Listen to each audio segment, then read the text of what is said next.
On behalf of St James Ethics Centre, the Wheeler Centre, the Melbourne Food and Wine Festival, The Age, the City of Melbourne and the ABC, all of whom have worked together to make this event possible, I'd like to welcome Philip Wollen.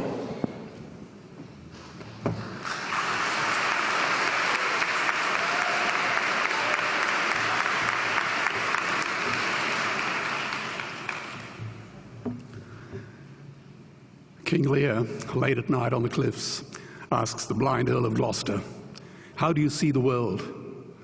And the blind man Gloucester replies, "I see it feelingly. And shouldn't we all? Animals must be off the menu because tonight they are screaming in terror in the slaughterhouses, in crates and in cages, vile, ignoble gulags of despair." You see, I heard the screams of my dying father as his body was ravaged by the cancer that killed him. And I realized I'd heard those screams before. In the slaughterhouse, their eyes stabbed out and their tendons slashed, on the cattle ships to the Middle East, and the dying mother wail as a harpoon explodes in her brain as she calls out to her calf. Their cries were the cries of my father. And I discovered that when we suffer as equals. And in their capacity to suffer, a dog is a pig, is a bear, is a boy. Meat today is the new asbestos, more murderous than tobacco. CO2, methane and nitrous oxide from the livestock industry are killing our oceans with acidic, hypoxic dead zones.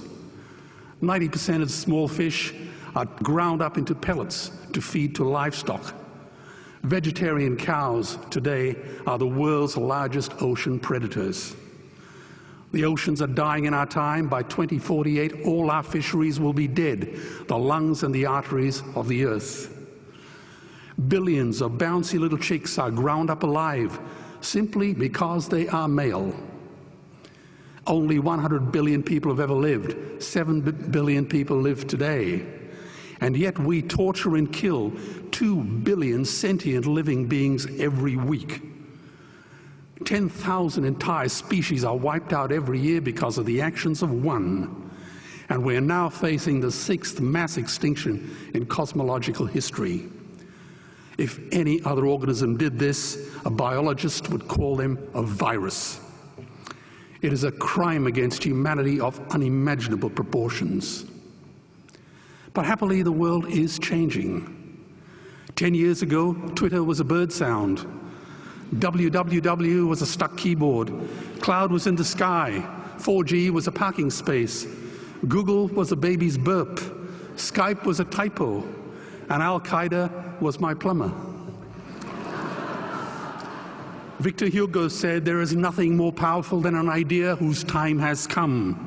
Well, animal rights today is now the greatest social justice issue since the abolition of slavery. Do you know there are over 600 million vegetarians in this world? And that is bigger than the United States, England, France, Germany, Spain, Italy, Canada, Australia, New Zealand, all put together. If we were one nation, we would be bigger than the 27 nations of the European Union.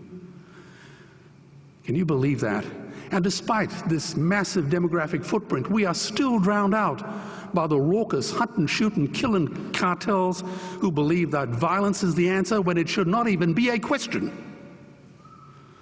Meat kills animals, kills us, and is killing our economies. Medicare has already bankrupted the United States. They will need $8 trillion invested in Treasury bills just to pay the interest, and they have precisely zero.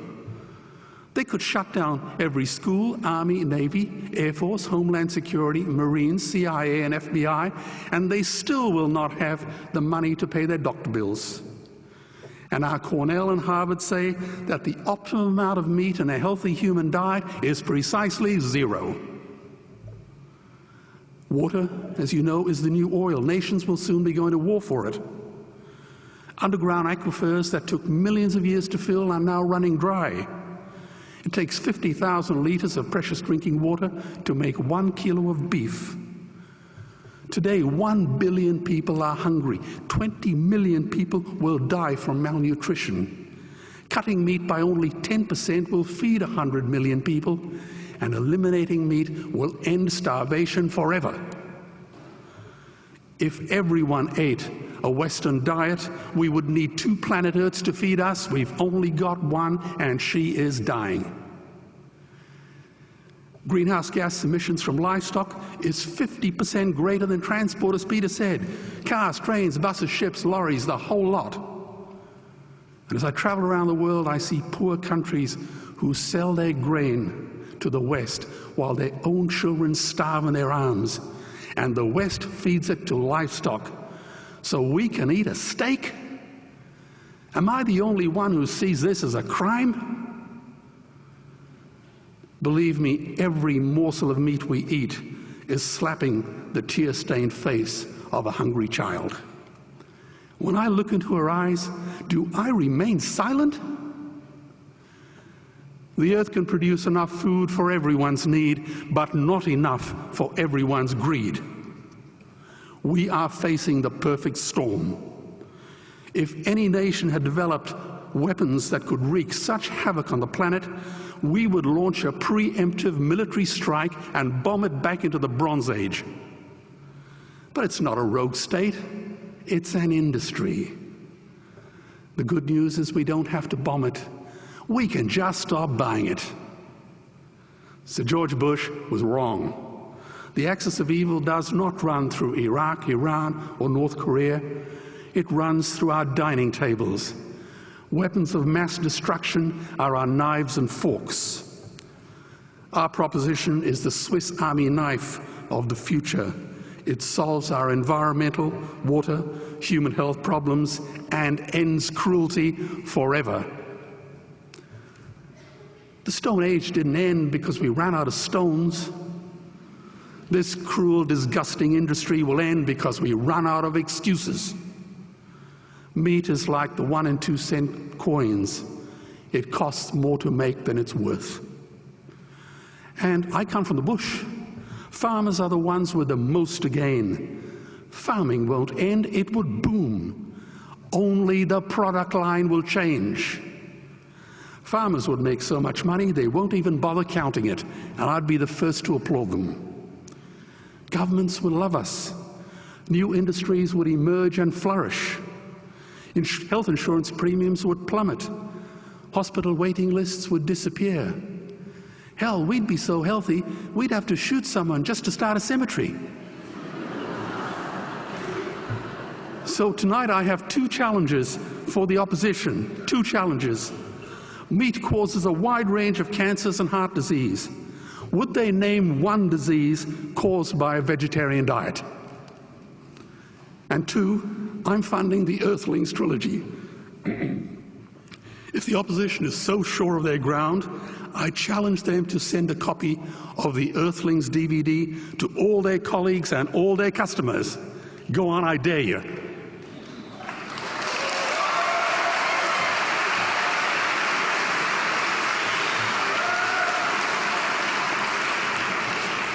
Animals are not just other species, they are other nations, and we murder them at our peril. The peace map is drawn on a menu. Peace is not just the absence of war, it is the presence of justice. Justice must be blind to race, color, religion, or species. If she's not blind, she will be a weapon of terror. And tonight, there is unimaginable terror in those ghastly Guantanamos we call factory farms or slaughterhouses. Believe me, if slaughterhouses had glass walls, we wouldn't be having this debate tonight. You see, I believe another world is possible. And on a quiet night, I can hear her breathing. Let's get animals off the menu and out of these torture chambers. Please vote tonight for those who have no voice. Thank you.